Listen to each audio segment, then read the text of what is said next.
అందరికీ నమస్కారం. ఈరోజు వైఎస్ఆర్ కాంగ్రెస్ పార్టీ రాష్ట్ర పార్టీ పిలుపు మేరకు ఏదైతే తిరుమల తిరుపతి దేవస్థానం ప్రసాదంపై ఒక ముఖ్యమంత్రి స్థానంలో ఉన్న వ్యక్తి అందులో జంతు కవ్వు కానివ్వండి, పంది కవ్వు కానివ్వండి, యానిమల్ ఫ్యాట్ కలిసిందని చెప్పని ఒక అబద్ధపు ప్రచారం చేసిన నారా చంద్రబాబు నాయుడు, పవన్ కళ్యాణ్ వీళ్ళిద్దరు గారా వైఎస్ఆర్ కాంగ్రెస్ పార్టీ మా నాయకుడు జగన్మోహన్ రెడ్డి గారిపై ఒక అబద్ధపు ప్రచారం చేశారు. మళ్ళీ ఆ ఒక వెంకటేశ్వర ఆశీస్సులతో, ఆ దేవుడొక ఆశీస్సులతో మీరు చెప్పింది అబద్ధం,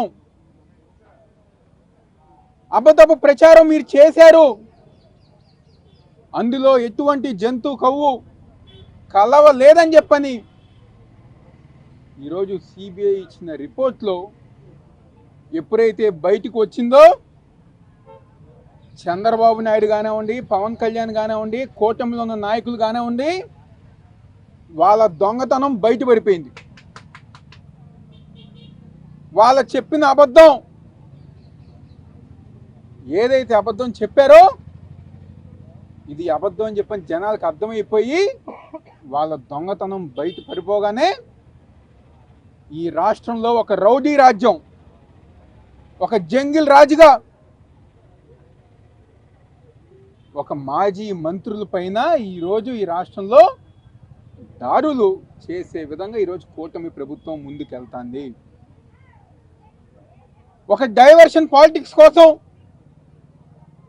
గుంటూరులో అంబటి రాంబాబు గారు ఆ రోజు ఏదైతే పార్టీ ఇచ్చిన కార్యక్రమం ప్రకారం వెంకటేశ్వర గుడికి వెళ్ళి పూజ చేసి కూటమి ప్రభుత్వం చేసిన పాపాలు కడిగేయాలని చెప్పని పూజ చేసే కార్యక్రమానికి వెళ్తే తెలుగుదేశం పార్టీ గూండాలు, రౌడీలు కర్రలు పట్టుకుని, రాడ్డులు పట్టుకుని రోడ్డు మీద దాడులు చేస్తే రాంబాబు గారిని అనరాని మాటలు, బూతులు మాట్లాడితే ఆ హీట్ ఆఫ్ ది మూమెంట్లో ఆయన నోరు జారతం, వెంటనే పెద్దరికంగా హోందాగా క్షమాపణ గారు చెప్పారు ఆ రోజు.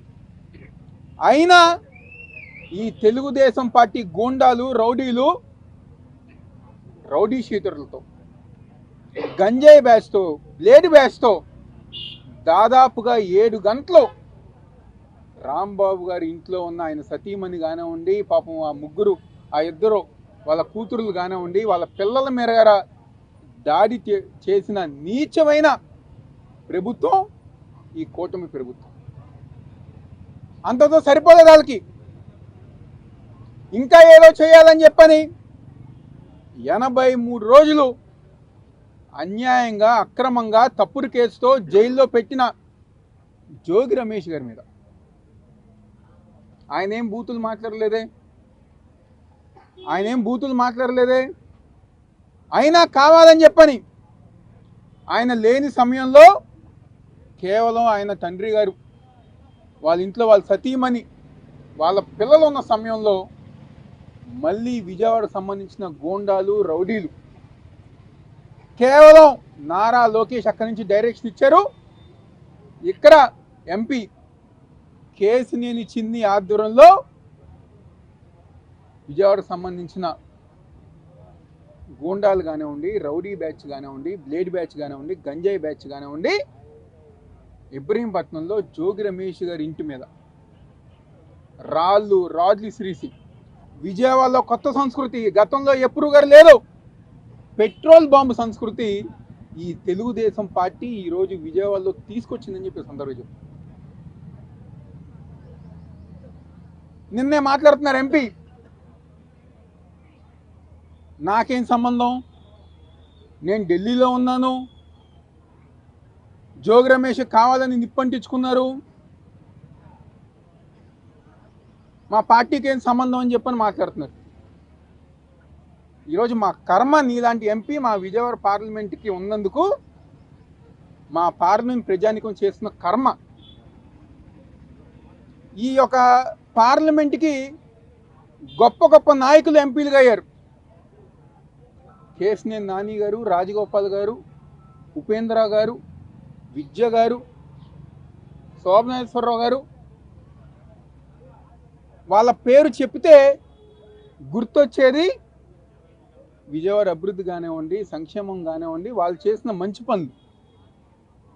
ఈరోజు నీ పేరు చెప్పగానే గుర్తొచ్చేది స్కాములు, ఇసుక, మట్టి, ఫ్లై యాష్, డబ్బులు వసూలు చేస్తాం, సెటిల్మెంట్లు చేస్తాం. ఈరోజు నీ ఆధ్వర్యంలో, నీ ఆదేశాలతో తెలుగుదేశం పార్టీ గూండాలు కొంతమంది రౌడీ షీటర్లు బ్లేడ్ బ్యాగ్స్తో దాడి చేసిన మాట వాస్తవం కాదా? ఈరోజు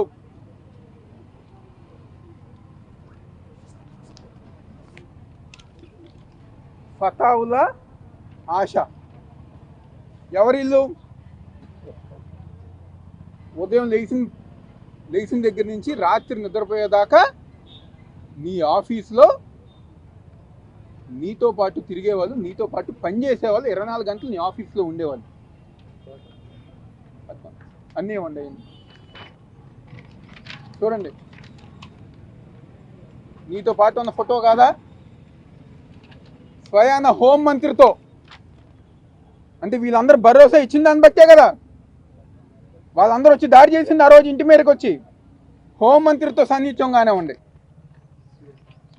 చంద్రబాబు నాయుడుతో సన్నిహిత్యంగానే ఉండే, కేశినేని చిన్నితో ఉన్న ఫోటో,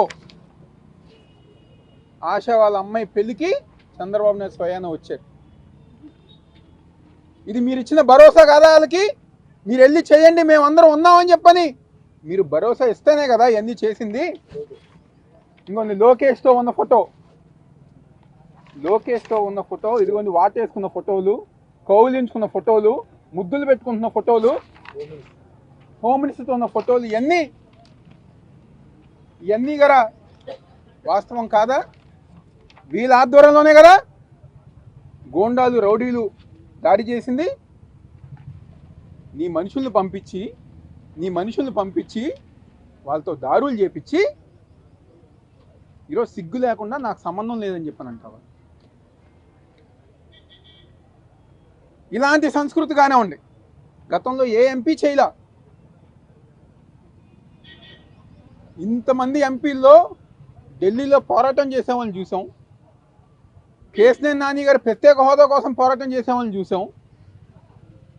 అంతేగాని రోడ్డు మీదకి నీ రౌడీల్ని, గూండాల్ని పంపించి దారులు చేసే ఎంపీ అని ఉన్నారంటే అది నువ్వే అని చెప్పని ఈరోజు వైఎస్ఆర్ కాంగ్రెస్ పార్టీ తరఫున అందరం గారు చెప్పుతున్నాం. క్షమాపణ చెప్పాలి. చంద్రబాబు నాయుడు కానివ్వండి, పవన్ కళ్యాణ్ కానివ్వండి, లడ్డు వ్యవహారంలో మీరు చెప్పిన అబద్ధాలకి, మీరు చేసిన అబద్ధ ప్రచారాలకి ఈరోజు మీరు క్షమాపణ చెప్పాలని చెప్పని ఈరోజు వైఎస్ఆర్ కాంగ్రెస్ పార్టీ తరఫున డిమాండ్ చేస్తున్నారు. అదేవిధంగా ఒక బీసీ నాయకుడిగా, బలహీన వర్గాలకు సంబంధించిన వ్యక్తిగా, మాజీ మంత్రిగా వాళ్ళ ఇంటి మీద దాడి చేయించినందుకు కేశినేని చిన్ని కానివ్వండి, ఆ తెలుగుదేశం పార్టీ గూండాలు కానివ్వండి, క్షమాపణ చెప్పాలని చెప్పి నేను సందర్భంగా చెప్తున్నాను. ఈరోజు ముఖ్యంగా మేము చెప్పదలుచుకుంది పోలీస్ వాళ్ళ పాత్ర. ఆ రోజు జోగి రమేష్ గారు ఇంట్లో లేరు, పాపం కేవలం ఆయన సతీమణి, పిల్లలు మాత్రమే ఉన్నారని చెప్పని మా వైఎస్ఆర్ కాంగ్రెస్ పార్టీ నాయకులుగా మేమందరం గారు వెళ్ళాలనుకుంటే రోడ్డు మీద ఆపేసి మమ్మల్ని ఎత్తుకెళ్ళి స్టేషన్లో పడేసి కేసులు పెట్టారు. మీ సమక్షంలోనే మీరు పక్క నుండి వాళ్ళని తీసుకెళ్ళి వాళ్ళతో మంతనాలు జరిపి ఇబ్రహీంపట్నం సర్కిల్ దగ్గర ఏడీసీపీ కానివ్వండి, సిఐ కానివ్వండి, ఆ తెలుగుదేశం పార్టీ గూండాలతో మంతనాలు జరిపి అందరినీ పోగు చేసుకుని దాడి చేసేటప్పుడు పక్క నుండి దాడి చేపించి ఈరోజు ఏదో మేమేదో మాట్లాడుతున్నాం అని చెప్పని, లేకపోతే మేము వెళ్తే ఏదో ఒక టెన్షన్ వస్తుందని చెప్పని మమ్మల్ని ఆపటం ఇంతకన్నా సిగ్గుచేటు. పోలీస్ వ్యవస్థ ఇంతకన్నా దిగజారిపోవటం గతంలో ఎప్పుడన్నా ఈ రాష్ట్రంలో చూసామా అని చెప్పని ఈరోజు పోలీస్ వాళ్ళని అడుగుతున్నాం. మాకున్న అనుమానం, ఆదివారం జరిగింది కదా, ఆదివారం ఉదయం పోలీస్ స్టేషన్లో కౌన్సిలింగ్ చేస్తారు రౌడీ షీటర్లకి, బ్లేడ్ బ్యాచ్కి, గంజాయి బ్యాచ్కి, రౌడీ షీటర్లకి కౌన్సిలింగ్ చేస్తారు. ఆ కౌన్సిలింగ్ చేసే క్రమంలోనే ఈ తెలుగుదేశం పార్టీ వాళ్ళకి ఆ రౌడీ షీటర్ని అటాక్ చేసింది ఈ పోలీస్ వ్యవస్థ అని చెప్పని మాకున్న అనుమానాన్ని అన్నీ గారా దాన్ని క్లారిఫై చేయాల్సిన బాధ్యత పోలీస్ వ్యవస్థపై ఉంది. ఈరోజు డీజీపీ గారు మేము అడుగుతున్నాం, మేకపోతు కోస్తే, కేకును పెద్ద చాకుతో కోస్తే, మా దగ్గర జీబులు లేవు, మా జీబుల్లో డీజిల్ లేదు కాబట్టి మేము ఫుడ్ పెట్రోలింగ్ చేసామని చెప్పని మాట్లాడిన డీజీపీ గారు ఈరోజు ఇళ్ల మీద దాడి చేసి, రాళ్ళు విసిరి, మనుషుల్ని చంపటానికి ప్రయత్నించి, పెట్రోల్ బాంబులు వాడి, వాళ్ళకున్నదా నడి రోడ్డు మీద నడిపించే సంస్కృతి వాళ్ళకి లేదా? మేక తలకే కోస్తే, కేకు కోస్తే ఉన్న సంస్కృతి ఈ విధంగా రౌడీయిజం, గూండాయిజం చేస్తే వాళ్ళ మీద లేదా అని చెప్పని ఈరోజు మేము అందరం గారు క్వశ్చన్ చేస్తున్నాం.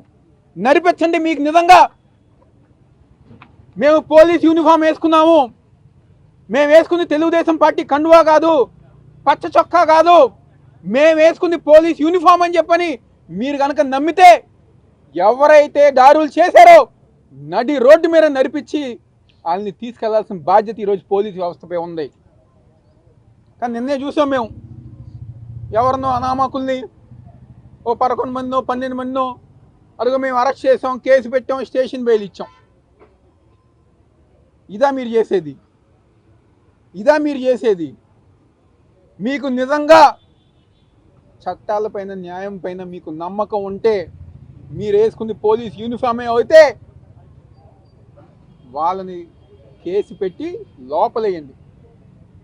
ఇంకోటి గారు చెప్తున్నాం ఈ తెలుగుదేశం పార్టీ వాళ్ళకి, కూటమి నాయకులకి, మేమేదో అధికారంలో ఉన్నాం, మా ఇష్టం, మేము ఏదన్నా చేసుకోవచ్చు. ఇంకా 3 సంవత్సరాలే. ఒక్క విషయం గుర్తుపెట్టుకోండి, మా ఎంపీ ఉన్నారు, మా ఎమ్మెల్యేలు ఉన్నారు, ఎంత ఎగిరినా ఎగరొచ్చు, ఏం చేసినా ఆరొచ్చు అనుకుంటున్నారేమో. రేపు 29లో ఎంపీగా టికెట్ ఇస్తారో ఎవరో, ఒకవేళ ఇచ్చినా ఓడిపోతాం ఖాయం. వచ్చింది ఓడిపోగానే అమెరికాకి వెళ్తారో, ఆఫ్రికాకి వెళ్తారో, హైదరాబాద్కి వెళ్తారో, ఫోన్లు స్విచ్ ఆఫ్ అయిపోతాయి. నష్టపోయేది మీరే అని చెప్పని ఆ ఎగిరే తెలుగుదేశం పార్టీ కార్యకర్తలకి, నాయకులకి, కూటమి నాయకులకి ఈరోజు మేమందరం గారు చెప్పుతున్నాం, ఎగరమాకండి. మీరు గనక ఎగిరి వైఎస్ఆర్ కాంగ్రెస్ పార్టీ నాయకుల్ని, కార్యకర్తలను గనక ఇబ్బంది పెడితే తప్పకుండా రేపు మేము వచ్చిన తర్వాత మీలాగా చిల్లరగా చేసే మనస్తత్వం మాది కాదు. చట్టం ముందు చట్ట ప్రకారం రిటర్న్ గిఫ్ట్ ఇచ్చే బాధ్యత మేము తీసుకుంటామని చెప్పని ఈ సందర్భంగా చెప్పుతున్నాం. అదే ఎవరైతే ఈ దాడులు చేస్తానికి సహకరించిన పోలీసు వాళ్ళు ఉన్నారో, రిటైర్ అయినా, దేశాలు వెళ్ళిపోయినా, మా పిల్లలు ఏదో అమెరికాలో ఉన్నారు కాబట్టి ఒక సంవత్సరంలో మేము రిటైర్ అయిపోయి అమెరికా వెళ్ళిపోతాం అనుకున్నా, అమెరికాకి వెళ్ళినా, ఏది ఆస్ట్రేలియా వెళ్ళినా తీసుకొచ్చి మళ్ళీ చట్టం ముందు నిలబెట్టే బాధ్యత మేము తీసుకుంటామని చెప్తూ, మా కార్యకర్తలకి, నాయకులు కనుక ఇబ్బంది పెడితే జగన్మోహన్ రెడ్డి గారు ఒక నాయకత్వం ఉంది. ఈరోజు ప్రజానికం జగన్మోహన్ రెడ్డి గారు ఒక నాయకత్వం కోరుకుంటున్నారు, ఆయన చేసిన సంక్షేమం కోరుకుంటున్నారు, ఆయన చేసిన అభివృద్ధి కార్యక్రమాలు కోరుకుంటున్నారు. గతంలో జగన్మోహన్ రెడ్డి గారు ఒక పరిపాలనలో ఆంధ్రప్రదేశ్ అంటే సంక్షేమం, అభివృద్ధి. ఈరోజు ఆంధ్రప్రదేశ్ అంటే అబద్ధపు ప్రచారం, పిఆర్ టీంతో పిఆర్ మేనేజ్మెంట్లు, లేదా దాడులు, రాళ్ళు, కొత్తగా పెట్రోల్ బాంబులు. విజయవాడని మీరు ఎటు తీసుకెళ్తున్నారని చెప్పని ఈరోజు ఈ కూటమి ప్రభుత్వాన్ని అడుగుతున్నాం. 14 నుంచి 19 వరకు నగరంలో మాచవరం డౌన్లో మర్డర్ జరిగింది. కాల్మనీ సెక్స్ ర్యాకెట్లు విజయవాడలో జరిగింది. మహిళల్ని లోపరుచుకునే విధంగా అన్యాయంగా ఆ రోజు తెలుగుదేశంలో మీరందరు గారు పనిచేశారు. దోపిడీలు జరిగింది, మర్డర్లు విచ్చలవిడిగా, గంజాయి బ్యాచ్, బ్లేడ్ బ్యాచ్లు అని చెప్పని జరిగింది. గత 5 సంవత్సరాలు జగన్మోహన్ రెడ్డి గారి ప్రభుత్వంలో ఎటువంటిది లేకుండా ప్రశాంతంగా ఉంది. మళ్ళీ ఈరోజు విజయవాడ నగరంలో మీ వల్ల కొత్త సంస్కృతి, పెట్రోల్ బాంబులు కానివ్వండి, అన్నీగా కొత్త సంస్కృతి వస్తున్నాయి. తప్పకుండా ప్రజానికం గమనిస్తున్నారు. రేపు రాబోయే రోజుల్లో మీకు బుద్ధి చెప్తారు. మళ్ళీ జగన్మోహన్ రెడ్డి గారు ఒక ప్రభుత్వం వస్తుందని సందర్భంగా చెప్తూ సెలవు తీసుకుంటున్నాను. పవన్ కళ్యాణ్ వ్యాఖ్యలు చూసాము. లడ్డూకి సంబంధించి కింది స్థాయి వరకు కూడా కల్తీ జరిగిందని ప్రచారం చేయాలి, వైసీపీ విమర్శలు తిప్పికొట్టాలంటూ ఆయన కార్యకర్తలు పిలుపుస్తున్నాడు, నాయకులు కదా చెప్తారు. ఏం చెప్తారు? ఈ రోజు ప్రజానికానికి వాళ్ళ చెప్పిన అబద్ధం, అది అబద్ధం అని చెప్పని అనవసరంగా వైఎస్ఆర్ కాంగ్రెస్ పార్టీ జగన్మోహన్ రెడ్డి గారిపై వీళ్ళు ఒక అబద్ధ ప్రచారం చేశారని చెప్పని దొంగల్లాగా దొరికిపోయారు జనాలకి. దొంగల్లాగా దొరికిపోయేసరికి వాళ్ళకు సంబంధించిన పార్టీ నాయకులు, వాళ్ళ సోషల్ మీడియా, వాళ్ళ మీడియాతో వైఎస్ఆర్ కాంగ్రెస్ పార్టీ పైన ఇంకా ఎక్కువ మాట్లాడండి, లేకపోతే ఇంకా ఎక్కువ అబద్ధ ప్రచారం చెయ్యిందని చెప్పని అడిగే పరిస్థితి దిగజారిపోయింది ఈరోజు చంద్రబాబు నాయుడు, పవన్ కళ్యాణ్.